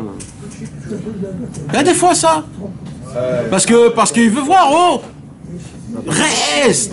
Tu verras. Le deuxième Tikkun HaKlali, c'est vrai qu'il est dur. Ah. Il n'y a pas quelqu'un qui à partir du deuxième moi, depuis qu'il avait déjà dit un dibour comme ça. Dans le ciel, les derniers rochers que je peux réciter. Si vraiment c'est le plus haut qu'on tu peux faire un Tikkun HaKlali, c'est pas que le Tikkun HaKlali, ça peut tout le service divin que tu peux faire. Ouais, il a parlé du Tikkun HaKlali sur son tombeau, spécialement, quand t'es là-bas. Je parle des mignoles. Non, j'ai à la fin, quand tu c'est Rabbeinu qui te... avec toi pour te défendre aussi. C'est eux qui vont t'accueillir. T'as pas assez de volonté. Exactement. Ils vont venir t'aider, tu seras en problème en haut. Alors la marloquette sur les gens, pour nous. Alors ça s'appelle la marloquette. Tout ce genre de choses, c'est de se repousser. Maintenant, mes amis, on voit ça même dans la Torah. Quand Moshe Rabbeinu, il a voulu rapprocher ses élèves, c'est le Ham Israël.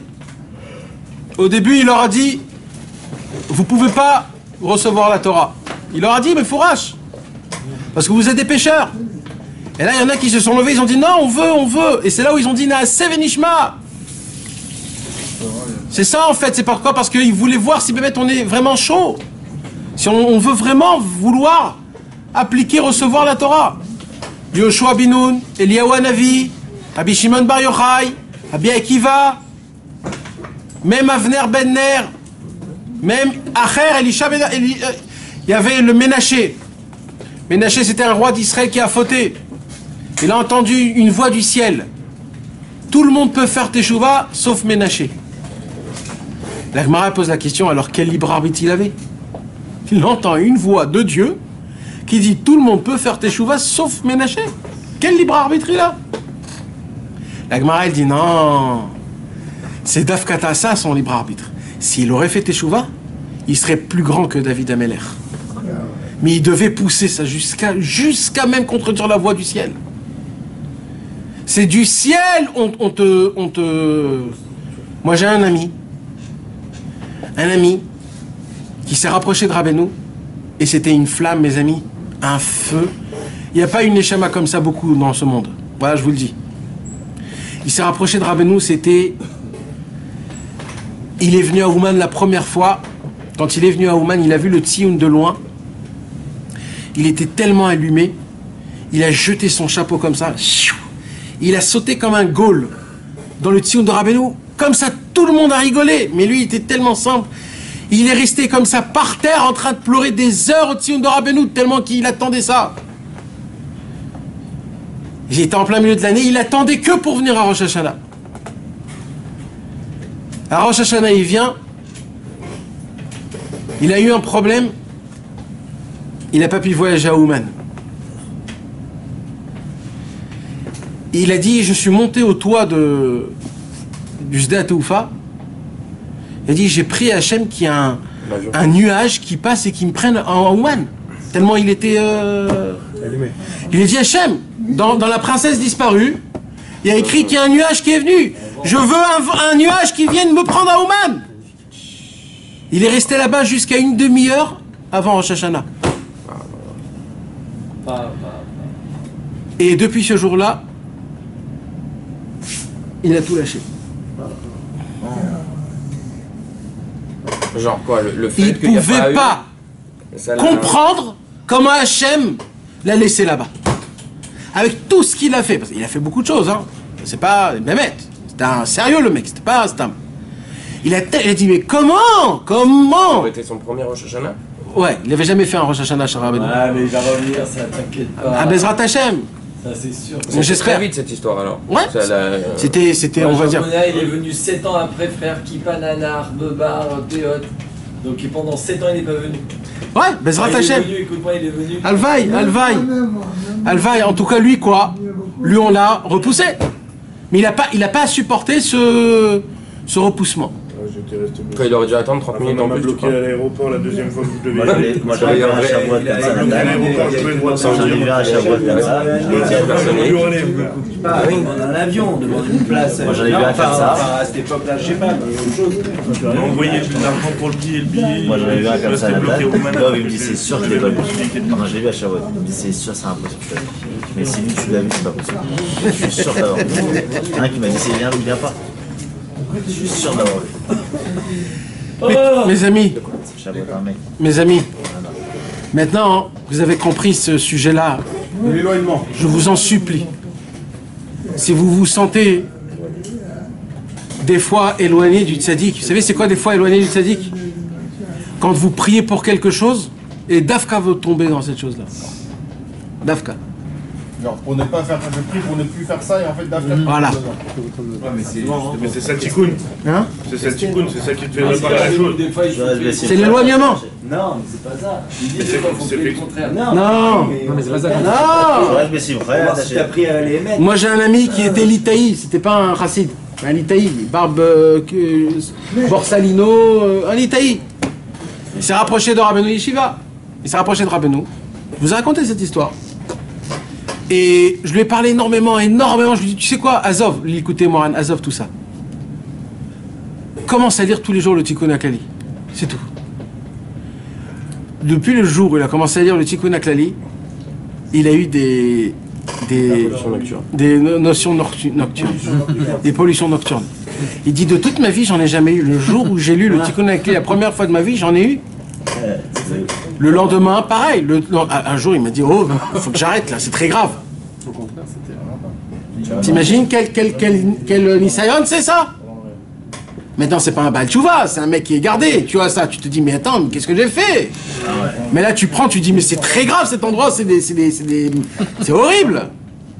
Je lui dis, sache une chose. Je vais rien te dire. Et si tu continues à lire, même moi, j'aurais honte de toi, tellement tu serais un homme. Tellement quoi? J'ai pas compris. Tellement je serais jaloux de toi, si tu continues. Parce qu'il y a Messirut Nefesh et il y a Messirut Neshama. Il y a des fois où il faut être prêt, pas être Moser Nefesh, à être Moser même sa Neshama. Si des fois, à cause de mon Chatzot, toute ma journée, je vais être esquinté parce que je pourrais pas étudier la Torah, parce que je me suis levé en plein milieu de la nuit, j'ai fait Chatzot, ça m'a complètement, je suis fatigué, etc. Alors tu te dis, alors ça vaut pas. Alors, sois prêt à être Moser même ta Neshama pour la Vodat Hashem. Si tu es près de ça, alors là, frère, tu ne sais même pas où il veut t'emmener. Un jour, je ne sais pas si vous avez lu, je vous ai dit de lire, mais malheureusement, il y a un livre qui a écrit Yemé Shmuel. Non, mais il est carrément. Ah, mais tu devais l'amener. Il est carrément. Et Rabbi Shmuel Horvitz, il y a un livre en entier de comment Rabbeinu l'a repoussé. Un livre. Un livre. Comment Rabbeinu l'a repoussé? Un jour, il a craqué. Ça y est. Tu peux pas. Jusqu'à où tu vas pousser la bête? Tu peux plus. Ça y est. Je vais devenir fou, malade mental. Malade, mamache. Je vais devenir. Non mais vous rigolez. Il a écrit. Je commençais à devenir fou. Mais vraiment, un asile de fou, le mec. Combien on peut te poursuivre et on peut te dire, oh, regardez-le, c'est lui, on le crachait dessus. Combien tu peux? Combien? Un jour, il est allé voir Rabbi Israël, il a dit, Rabbi Israël, toi, t'es un sémel, comment on dit un sémel? Toi, t'es un symbole de la Messirut Nefesh, il lui a dit. Tu peux me dire comment t'as supporté ce que t'as supporté? Parce que moi, je suis en train de finir en sucette. Alors il lui a dit comme ça, une parole, frère, quand j'ai lu ça, j'ai eu des frissons, d'en bas jusqu'en haut, je me sentais Goldorak quand j'ai lu ça. Il a dit comme ça, Rabbi Israël. Imaginez-vous Rabbi Israël quand il était jeune. Ça c'est écrit dans le livre? Ouais, c'est une parole, frère. Rien que pour ça, ce livre, il faut l'acheter. Rien que ça, cette parole. Moi, je te dis, tout livre, tu peux lire, tu connais l'histoire. Mais cette parole, c'est de la bombe atomique. Bon, je vais le dire en hébreu parce que c'est... Il a dit comme ça. Im chomai nivne alea tirat kesef. Im dalati nitu alea etz erez. Il lui a dit, Rabbi Israël, en lui regardant droit dans les yeux, il lui a dit, tu as deux possibilités. Tu peux ressembler à une porte. Une porte, ça bouge, ça vient. Alors, un jour tu seras là, un jour tu seras là. Mais il y a une choma, il y a une muraille. Si tu es une porte, ce qui va pousser de toi, c'est un bambou. Mais si tu es une muraille, ça sera un château d'or qu'on va pousser sur toi. Parce que plus la muraille elle est grande, plus on cache quelque chose. D'accord? Quand la muraille elle est énorme, c'est que dedans il y a un trésor énorme. Alors il lui a dit comme ça, Rabbi Shmuel Horvitz, si tu veux être une mauviette, comme une porte qui bouge, à chaque fois qu'on la porte, elle bouge, elle vient à droite à gauche, le maximum qu'on va faire de toi, c'est un bambou. C'est quoi un bambou? C'est un arbre que dedans il n'y a rien, il est vide, et il donne pas tellement de fruits. Et tu le prends, tu peux le mettre de tous les côtés, mais il est tout petit, il n'y a rien de spécial. Par contre, si tu seras fort comme une muraille, Ce qu'on va construire de toi, ça sera un palais en or. Il dit maintenant, toi, tu choisis ce que tu as envie. Il a dit Rabbi Shmuel Horvitz, je suis monté jusqu'à Tibériade pour entendre cette parole. Je voulais aller chez Rabbi Shimon Bar Yochai prier. Je retourne à Jérusalem, c'est pas la peine, Rabbi Shimon. Il dit, j'ai reçu mon parole. Il est redescendu à Yerushalayim. Il voulait le faire signer une voix sur le Sefer Torah que jamais de sa vie deviendra Breslev. C'était la condition pour revenir avec sa femme. Et lui, il voulait signer, parce qu'il en avait marre. Là, il est rentré chez le Rav du Badat.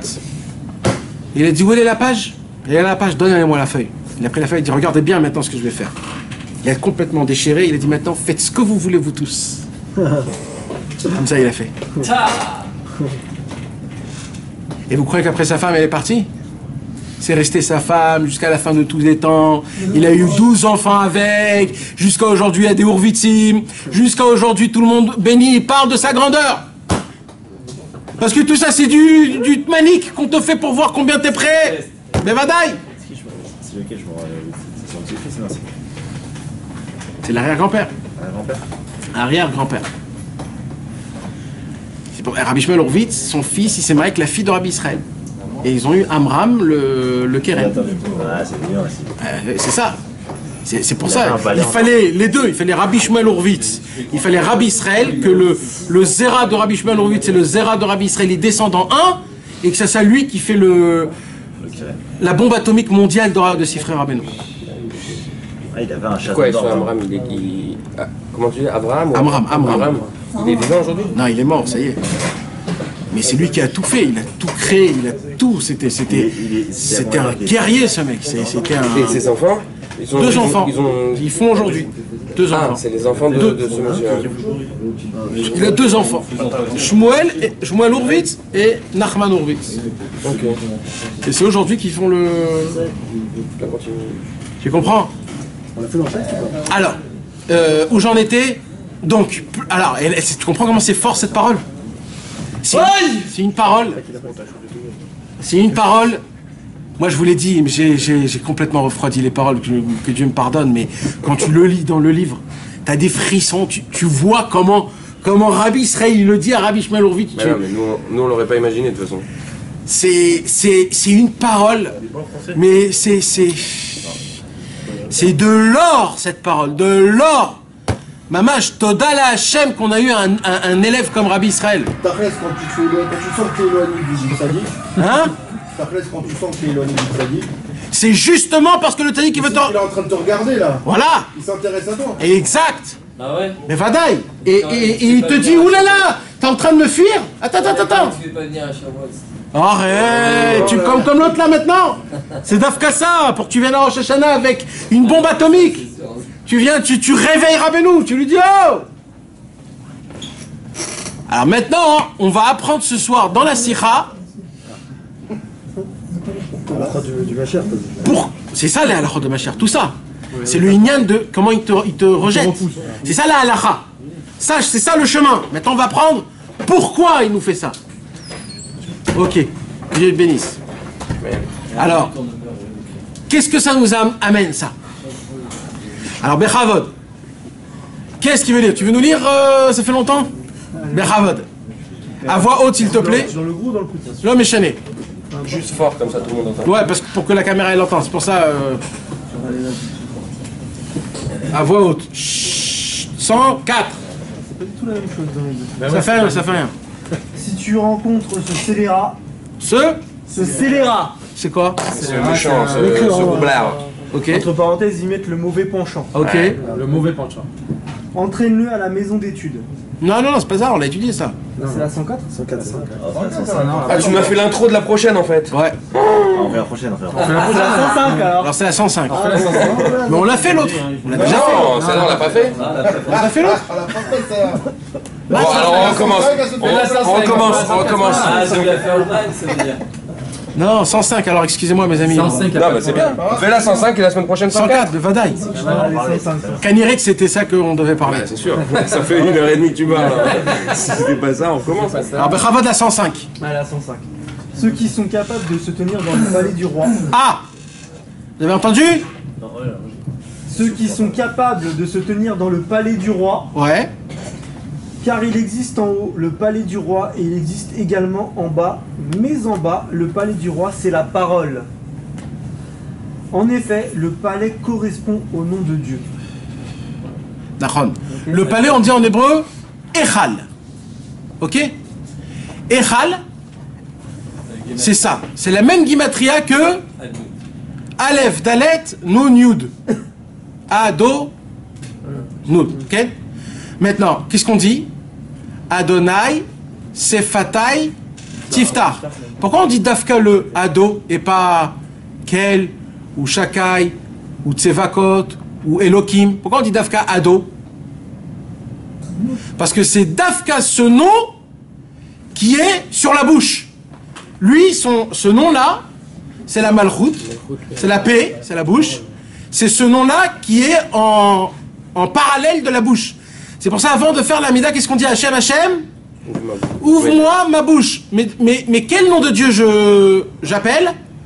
Le nom qui est Acharai, qui est responsable à la bouche. Donc de là, j'apprends que le Aleph, Dalet, Nun, Yud, c'est le Echal, c'est le palais, mais c'est aussi la bouche. Parce que Aleph, Dalet, Nun, Yud, c'est la numérologie de Echal. Ok? 65. Et la bouche, c'est ça qui fait ouvrir. C'est ça en fait, le palais d'Akadosh Baruch Hu. Il y a un palais en haut, il y a un Echal de Hachem qui est en haut. C'est 85. 85. Et il y a un Echal, il y a un palais d'Akadosh Baruch Hu qui est en bas. Comme toujours, je vous explique mes amis, tout ce qu'il y a en haut, il y a en bas. C'est quoi la représentation du palais d'Akadosh Baruch Hu en bas de son Echal, c'est notre bouche.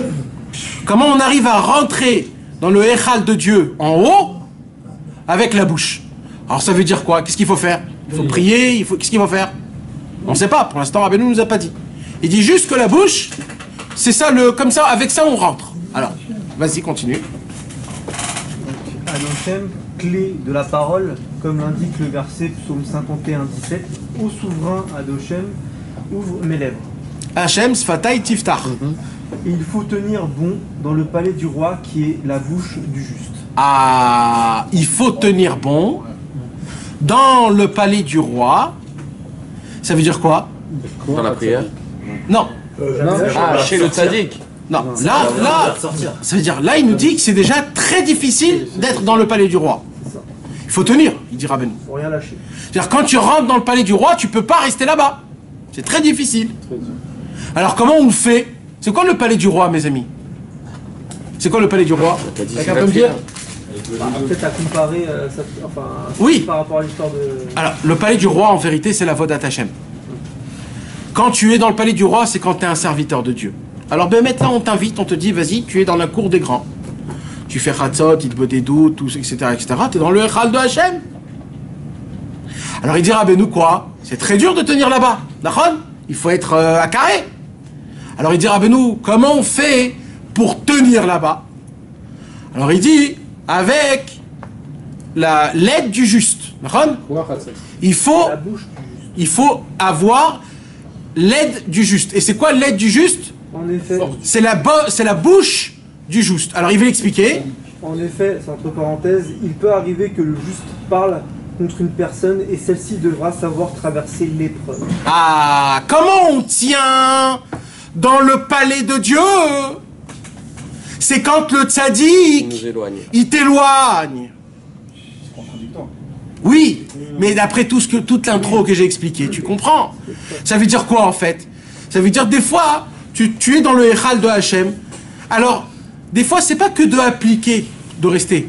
C'est d'être toujours enthousiasmé, toujours pétillant, toujours nouveau, toujours avec le même enthousiasme.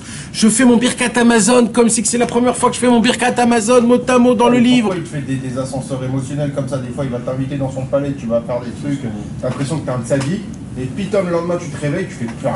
T'es un balourd, alors même avec tes tefs le matin, t'as l'impression que c'est une tannée. Exactement, c'est pour que tu tiens là-bas. Parce que maintenant il faut par tes forces à toi, et c'est lui qui t'éloigne. Il t'éloigne pourquoi? Pour que tu te bats pour être là-bas. Pour pas que tu crois que c'est dans ta poche. Te renforce en fait. Le problème unique, c'est que tu crois que c'est dans ta poche, par exemple.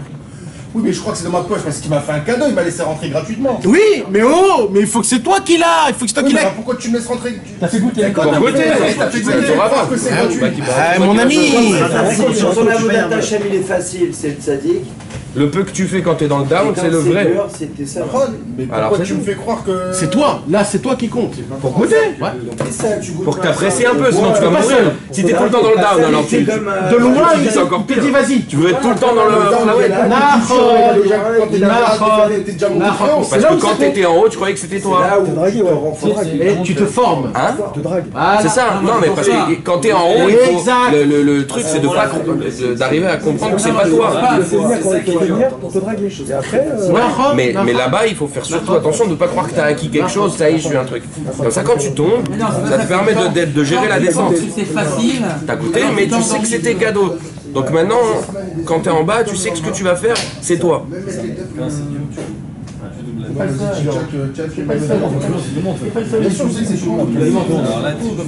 Je veux bien comprendre que tu veux me voir que je me bats. L'écart, il est énorme, il fait mal l'écart. C'est quoi l'écart? Ça veut dire quoi? Mais sinon, tu sentirais pas que tu te bats. La différence entre... Je comprends que je veux que tu te bats, ok, tu fais-moi goûter. La chute. Mais la chute, elle est... C'est pas une chute. J'ai compris, mais l'écart, la différence qu'il y a où maintenant, tout dépend de moi. Je vais t'expliquer à quoi ça ressemble. Écoute bien à quoi ça ressemble, mes amis. L'exemple que je vais vous donner, c'est un exemple de folie. D'accord? Je vais vous faire montrer combien c'est spécial. Oula, un exemple debout. D'accord? Imaginez-vous, on me dit de marcher sur un trait. Je fais un trait par terre et on me dit de marcher comme ça sur le trait. C'est facile? Rien du tout. Ouais. D'accord? Après t'enlèves le sol. Maintenant imagine-toi la même chose, mais... la même chose sans le sol. Sans le fil. C'est facile ou pas? Impossible. Plus difficile. C'est la même chose. C'est censé être la même chose, ouais. La même chose? C'est quoi? On va pas mettre un fil. Une poutre comme ça grand. Comme ça. Mais en haut, en bas, 1 km de profondeur.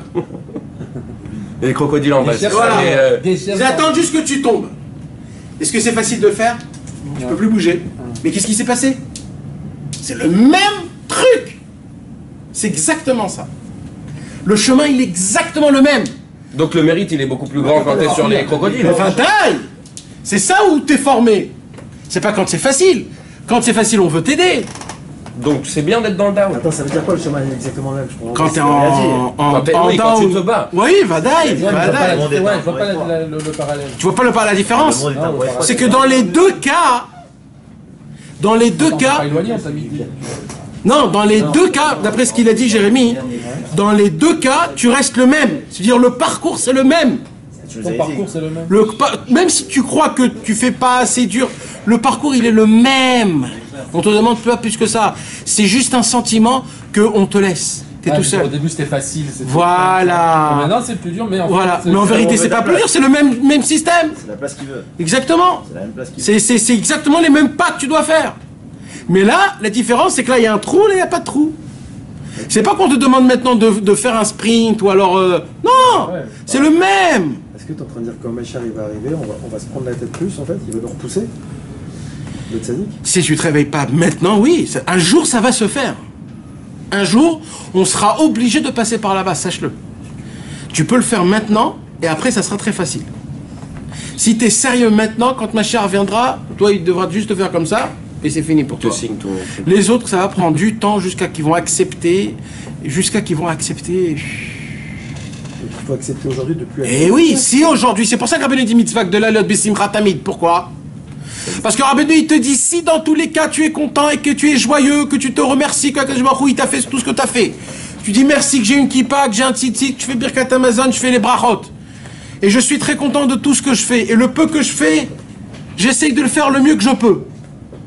Et que même si je vois que dans le ciel on m'éloigne, je m'en fous complètement. Je continue et je continue. Même si j'ai tous les simanim, je continue parce que je suis un têtu. Comme il dit Rabbi Nathan, si le chemin pour aller à Ouman serait rempli de couteaux, je marcherais à 4 pattes pour arriver à Ouman. C'est pas parce que j'aurais dit Nes Rahman Apatre, je suis Anous. Je peux pas. Non. Rabbi Nachman, il dit, même si Rabbeinu, il m'aurait mis des écrits comme ça, que des fois, il y a une parole dans Siratan qu'on va étudier bientôt, une parole de folie. Rabbeinu, il dit, et Rabbeinu, il a fait ça. Rabbeinu, un jour, à la fin de sa vie, il a dit à un de ses élèves, viens pas à Ouman, s'il te plaît. Tu as une Keïla chez toi. Tu peux pas venir à Ouman. T'imagines, Rabbeinu, il te dit de pas venir à Ouman. T'imagines de quoi je te parle? Alors, c'est une longue histoire. Rabbi Aaron, il part chez lui à la maison, et qui il voit dans le chemin? Rabbi Nathan. Il dit, qu'est-ce que tu fais dans le chemin inverse? Erev Rosh Hashanah. Il lui dit, Rabbeinu, il m'a dit. Il dit, si moi, Rabbeinu, il m'aurait mis même des murailles, je les aurais défoncées avec ma tête, mais et je serais arrivé. Et il dit, il faut écouter à Rabbeinu dans tout, sauf une seule chose. Quand il te dit de ne pas venir à Ouman à Rosh Hashanah. Parce que oui, il est capable de te dire, ne viens pas. Pour te tester. Mais la volonté du tzaddik, c'est d'être là-bas. Des fois, il y a des gens qui disent, Rabbi Israël, il m'a dit, Rabbi Israël, il m'a dit. Et alors qu'il t'a dit? Des fois, ça veut dire l'inverse. Combien de fois Rabbi Israël, il a dit de ne pas venir à Ouman? Mais c'est justement ça qu'il voulait. Exactement. Tout le Inyan, c'est ça. Et nous, on ne comprend pas ces choses-là. Toi, t'en as des amis comme ça qui partent pas au Ouman? Malheureusement. Et ils sont fermés dans la discussion. Eh oui. Mais attends. Mais c'est une responsabilité de dire ça quand même. Ouais. Parce que tous ceux qui n'y vont pas, à cause, par ce débours-là, c'est... Quel débours? De pas y aller. Tu dis n'y va pas. Il n'y va pas, et Béhémet il n'y va pas. Alors que le mec il voulait y aller. Ça arrive un copain. Ça arrive un copain. Comment il s'appelle Israël? Je me rappelle plus de son famille. Il lui avait dit. Sans nom. Il n'a pas les noms. Parce qu'il lui avait dit ne va pas. Il lui a dit ne va pas. Va à Jérusalem, il lui a dit. Alors il a été à Jérusalem. Et Rabbi Israël il a été au Ouman. Il est parti pour il a dit. C'est pas grave. Nous l'avant-dernière année, on était là et on avait un grand bilboul. Est-ce qu'on va au Ouman ou pas? Parce que Rabbi Israël, il avait fait un vrai bilboul. Rabbi Israël, il avait dit non, Rabbeinu, il est à Yerushalayim au Kotel, il est là au Kotel, qu'est-ce que vous voulez? Nous, on venait de France, donc il fallait savoir c'est quoi le billet. Alors mon père, il a pris le billet pour arriver en Eretz Israël. On arrive en Eretz Israël. Vite, il vient voir chez mon père, chez Rabbi Israël, et il lui dit, et mon père, il lui dit, Rabbi Israël, à Kibbutz Pop, Yerushalayim? Il dit, à Kibbutz, Yerushalayim? Rabbeinu Beouman. À Kibbutz Beouman. Il a dit, אז אני לוקח כרטיס לאומן? Il a dit, בוודאי. Alors il a pris 2 billets, moi et mon père. Il disait, Baruch Hashem, קניתי כרטיס לאומן. כרטיס לאומן? Il dit, אבל רבנו בארץ. Tu t'imagines le test? Maintenant, on est des Français, on n'est pas encore des commandos. On a encore des tout jeunes brebis. On sait plus quoi faire. Et c'était très grave. Et Bidiouk, mon père, il était au Kotel. Il a dit, là, j'ai vraiment besoin de savoir qu'est-ce que je fais, là, parce que on est demain, c'est Erev Rosh Hashanah. C'est-à-dire, après, il n'y a plus de vol. Et il a ouvert le Sichot Haran, Bidiouk, là où il y a écrit, il faut écouter Rabbeinu dans tout, sauf s'il te dit de ne pas aller à Ouman. Alors, mon père, il a dit, je fais mes bagages, je vais à Ouman, sans aucun problème. Rabbi Israël, il était aussi? Ben, Vadaï qu'il était. Je sais pas. Non, mais il était Bevadaï. Et ben, sauf tous, ils sont allés, sauf 5. Mais eux, ils étaient déjà cramés bien avant. Mais on s'en fout. Et Rabbi Israël, il avait dit à mon père, j'ai aimé. Attends, quand tu dis tous, il y avait combien de personnes à l'époque? Une 60aine.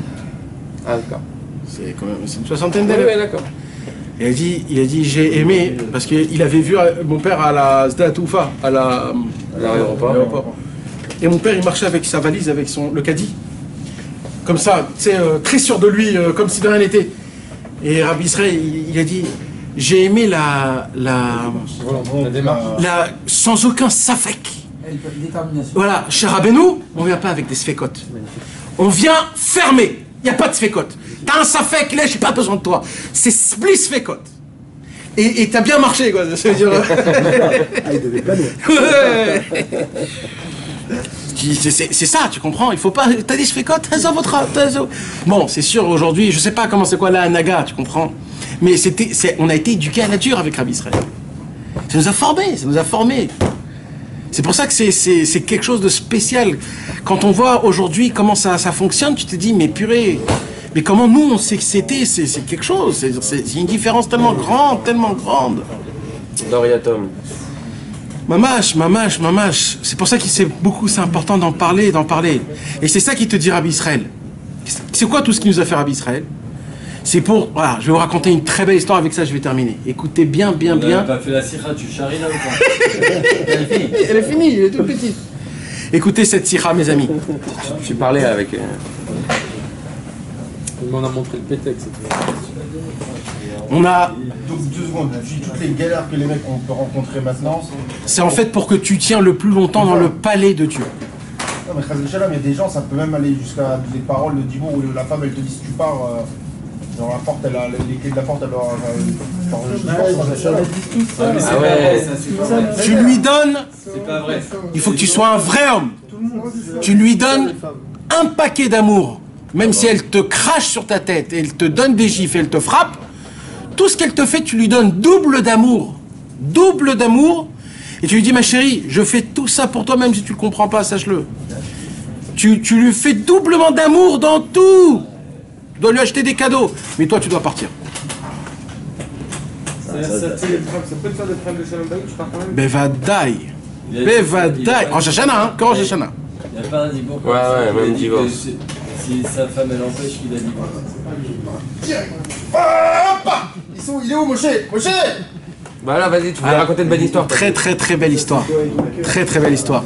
Arrête, pas de cœur là, tu fonces. Il y a dans les élèves... Tu peux alléger après. Tu peux prendre ma mâche le minimum. C'est-à-dire arriver truc et pas repartir, pas faire une semaine. Ah ben vadaï. Personne ne te demande de faire du Messirut Nefesh sur le compte de ta femme. D'accord. Mais vadaï. Viens même s'il faut 1 minute avant et tu pars 1 minute après. Rate même le Sror Brit, rate le Tikkun HaKolami pour le Shalom Bayit. Ben vadaï. Mais Rosh Hashanah, tu dois être là-bas. En malasot. Et ceux qui vont et qui reviennent la veille, tu connais ça? Il y en a qui te disent, ah j'ai été, je vais à Rosh Hashanah. Ils sont venus au cinéma pour voir la publicité d'avant, ils sont partis tout de suite après. Ah, d'accord, mais ils ont eu la promesse de Rabbi Nachman quand même.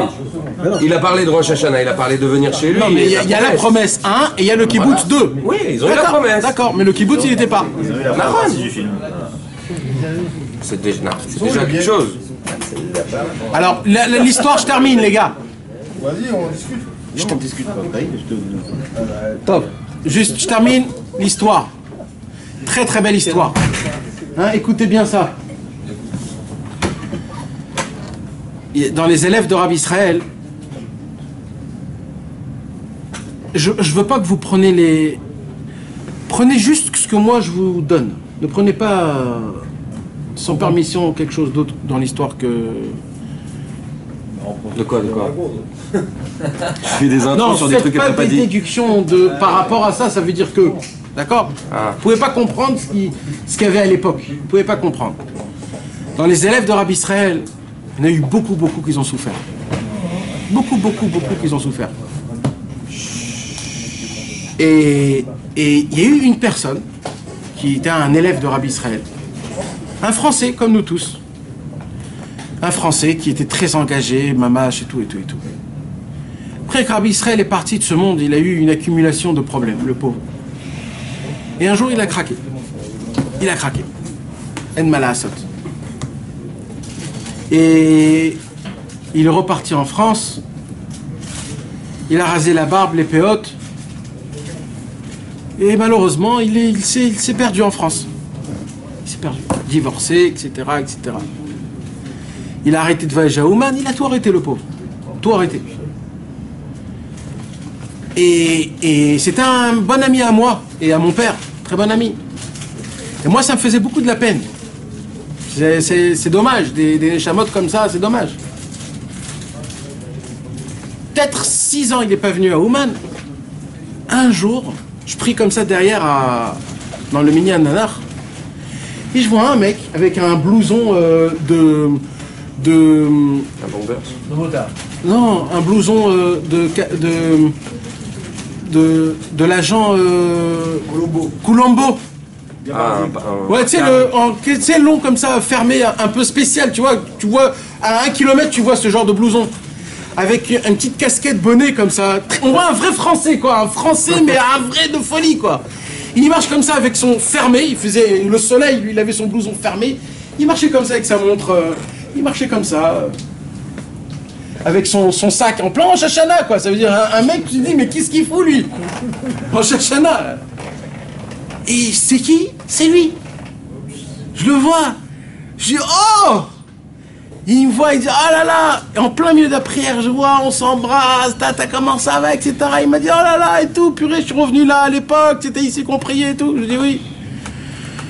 Il faut qu'on parle. Je dis, ok, on termine la prière, je suis avec toi. Bon, lui, il tournait, il n'a pas prié parce qu'il n'était pas... Et on commence à parler, il me raconte le pauvre ce qui lui arrive,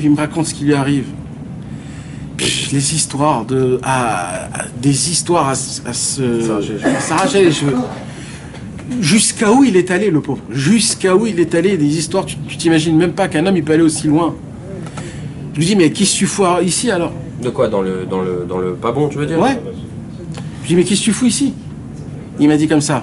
Rabbeinu, il a dit de venir, non? J'ai entendu ça, je me suis dit, waouh! Je lui dis, t'imagines? Jusqu'à où t'allais? Il m'a dit, mais qu'est-ce que tu crois que je l'ai... Une seconde, je me suis détaché de lui. Et il dit peut-être l'apparence, peut-être mes péchés, mais de se détacher de ça, on peut pas. Et d'un coup, c'est lui qui me renforçait. Et je me disais, mais regarde, c'est quoi les élèves de Rabbi Israël? Ça veut dire, tu peux pas, dès que t'as touché, c'est fini, c'est fini. Et d'un coup, il m'a posé une question. Il m'a dit, mais tu peux me dire quelque chose? Je dis, comment ça se fait qu'on a, nous, notre équipe, on a tous souffert. Regarde ton père, regarde un tel, regarde-moi. Qu'est-ce qu'on a fait? On a fait du mal. Pourquoi c'est comme ça? Et il m'a posé cette question. Après tout ce qu'il m'a raconté, ce qui passait, je savais pas quoi dire. J'avais pas quoi dire. Je lui dis, tu peux me donner 5 minutes, s'il te plaît? Je suis parti en courant. On était dans le café chez Gabaï. Je suis parti en courant chez Rabbeinu. Je dis, Rabbeinu, là, tu es obligé tout de suite de me donner la réponse parce que là, c'est pas je réfléchis, je t'appelle. C'est pas ça du tout. C'est maintenant qu'il faut. Et j'ai eu un flash. Je lui dis, quand Rabbi Nathan, il a commencé à souffrir un petit peu dans l'attachement au tzaddik, il y avait un moment où il n'en pouvait plus. Qu'est-ce qu'il a fait?